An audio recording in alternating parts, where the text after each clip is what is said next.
Enter at your own risk. If you think it's scary on the outside, wait until you see the basement. You're in for the longest night of your life. Ghosts, goblins, demons, wolves, bats, creatures lurking around every corner. As you descend deeper and deeper, they get thicker and thicker. Better stick to the cavern floor. It's your only chance of finding a weapon or two.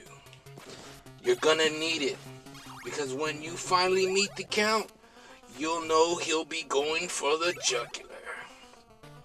So keep your courage up and your stake sharp, and say your prayers. This game is fucking hard as shit. Like, hard as nails. It's one of the hardest games on the NES. So let's go level by level. So the first level is the entrance into the corridor into where you meet the bat. So your whip powers up through the game.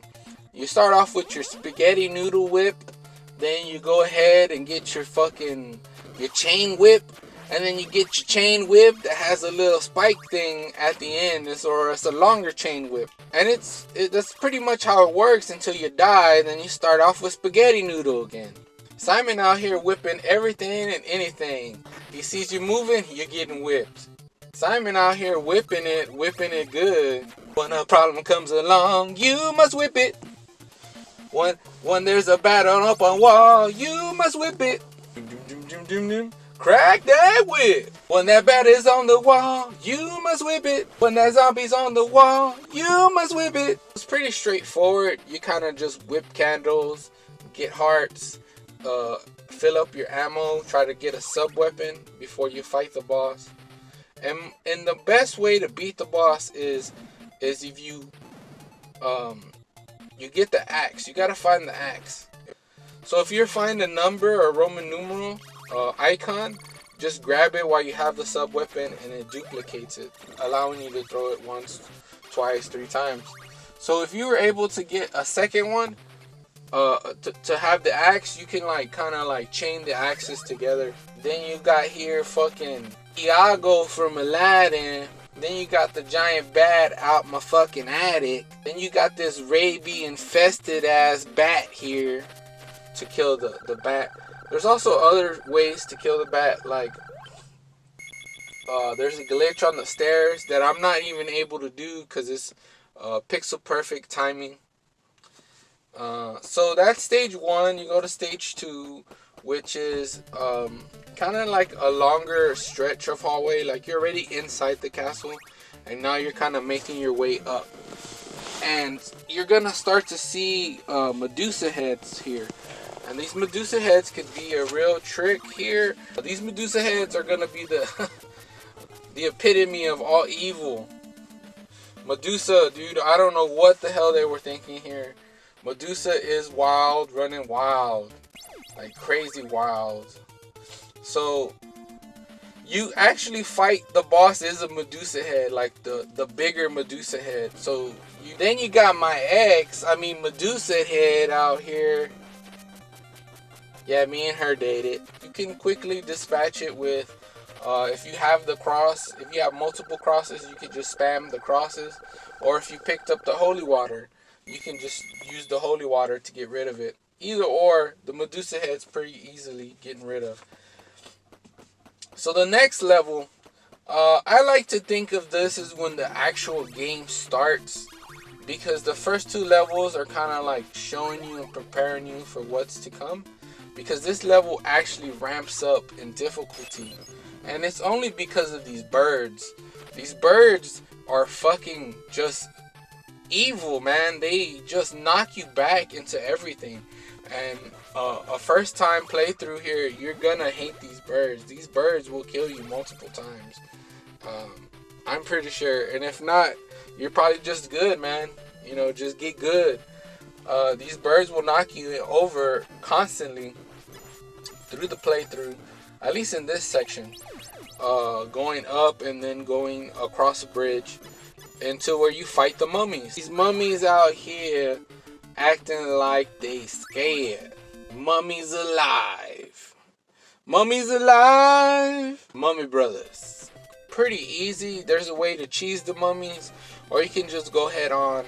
They're pretty straightforward. You just kind of hit both of them and kill them, and that's that. Now the next stage is the basement, and this basement is not a joke, man. This basement will fuck you up right off the bat, because there's these merfolk that come up, or these mer people. Knockback is so bad, it's like sending that DM to that girl and she just blocks you. These fishmen, they just kind of fish sticks. These fish stick guys, they just kind of float up and they take you down pretty quickly.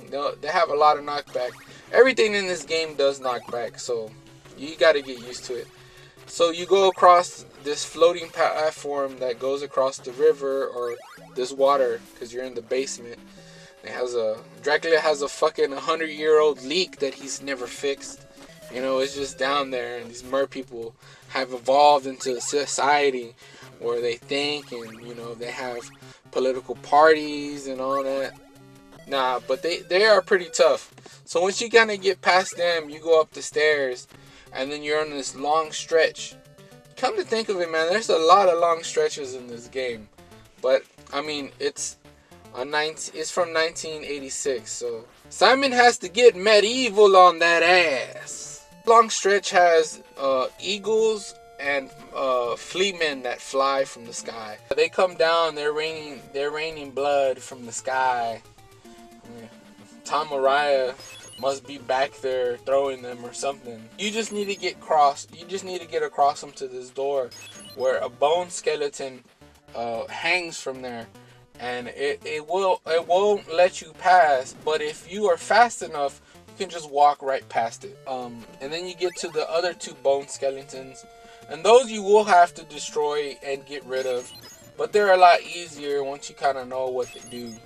And the next boss is Frankenstein and Igor, which is just a flea man that can shoot a fireball, but his name's Igor, so he like the king of the flea man. So the king of the flea man and Frankenstein, you going at it, and Frankenstein is one of the most random bosses of the whole fucking game. He's just so random, but if you have the holy water, you can just stun lock him.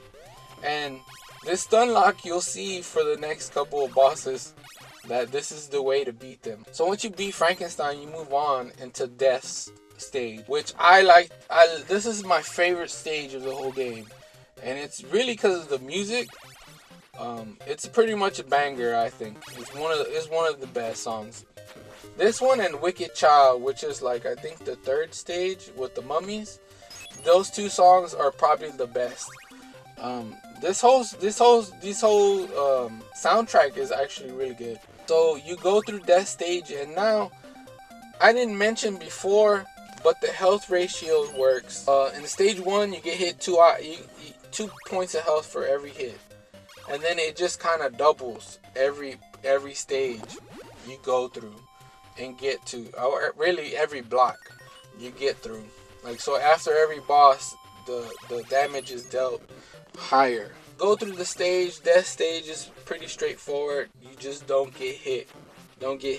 Come to this long corridor of axe armors and Medusa heads. And these Medusa heads, I don't know, dude, they're like reading your mind or something. They are Charles Xavier Medusa heads, because they're in your head, and they will just fuck you up with these axe armors. And Death, to be honest, I've never beaten Death without the use of the holy water, because Death is probably like the hardest boss of the game. Then you got fucking the Grim Reaper from Bill and Ted over here trying to challenge me to a card game. Then you got the Grim Reaper from fucking Harry Potter out here, the Deathly Hallows, and you just steal his fucking cloak of invisibility. He throws sickles and he just flickers in and out like a teleportation. Like, he's just teleporting side to side and throwing 3 sickles at once. And his patterns are beyond random. And next, you got the bridge to Dracula.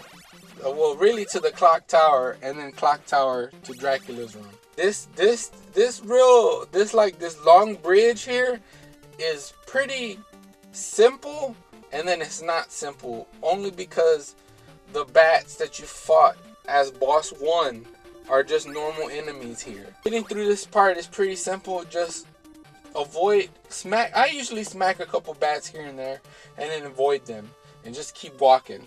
And then you got the next room, which is the clock tower. And the clock tower is pretty easy until you get to where the eagles and the flea men are falling from the sky. And that's the part where it gets a little tricky. Got the stopwatch. When you're going through the bridge, then you're good. If you miss the stopwatch, you might as well just jump off, restart, and try again. And Dracula here, he's on like some meth. He's like chilled, but he's not really chilled. So when you attack him, you can only attack his head. And he'll disappear and shoot fireballs, and try to appear on top of you. So the strategy here is to stand still, kind of wait till he appears, and just walk off the opposite side where he's standing. So if he's standing behind you, you walk forward. And vice versa. If you're standing in the other direction and he comes behind you, you walk forward. So either or, you're just going to want to make sure you see him and walk forward, turn around, wait till he throws his fireballs, jump over, and smack him in the head. And he's pretty simple. He just rinse and repeat. But, if you do get smacked by him because he does have 2 forms.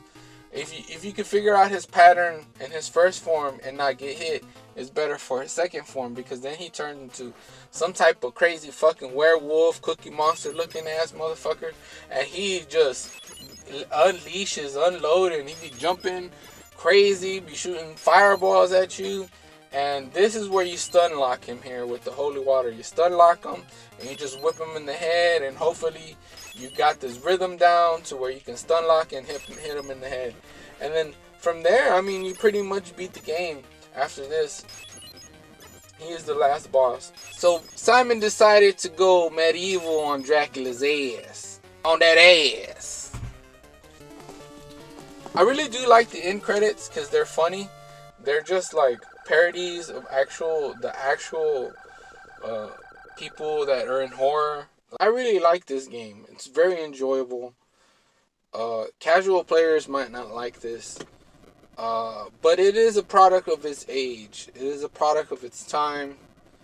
It's actually a really good game to check out. You were going to play this and you had hesitation of playing it. Take this as a sign. Play it. It's a real good game to pop in here from there. I wouldn't stress about it. If you can't beat it, just come back to it. But it's one of those games that you should at least try.